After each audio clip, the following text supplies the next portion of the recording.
என்னுடைய ஆசீர்வாதங்களை நானே தூரப்படுத்துறேன். நீ மாற்றத்துக்கு இடம் கொடுத்து பார் சகோதரா. நீங்கள் மாற்றத்திற்கு இடம் கொடுத்து பாருங்கள் சகோதரி. நான் விசுவாசிக்கிறேன், இந்த ஜெபத்தை இன்னைக்கு செய்ய வைக்கிறார்னா கர்த்தர் உங்களுக்கு செய்ய போறது நெருங்கிட்டுன்னு அர்த்தம். கர்த்தர் உங்களுக்கு செய்ய போறது நெருங்கிட்டுன்னு அர்த்தம்.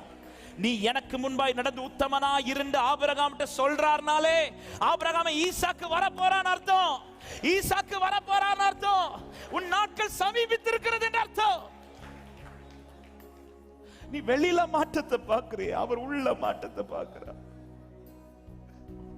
நீ உள்ள மாறாம அவர் வெளியில மாற்ற தர மாட்டார்.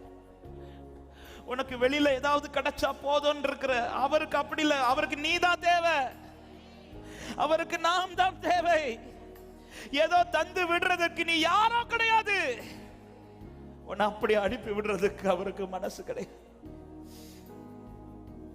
உன்னை ரத்தத்தால் மீட்டெடுத்தது, உன்னை கிரயம் கொடுத்து வாங்கினது ஏதோ 5 10 தந்து உன்னை அனுப்பி விடுறதுக்கு கிடையாது. உன்னை அனுப்பி விடணும்னா நான் அன்னைக்கு அனுப்பியிருப்பேன். உனக்கு இது தந்து விடணும்னா என்னைக்கோ தந்து விட்டிருப்பேன். இது எனக்கு ஒரு விஷயம் கிடையாது. ஆனால் அதற்காக அல்ல நான் உன்னை தெரிந்தெடுத்தது. எப்ராஹிமே, யாக்கோபே, நான் உன்னை தெரிந்தெடுத்ததுக்கு நோக்கம் உண்டு. நான் உன்னை அழைத்ததுக்கு நோக்கம் உண்டு.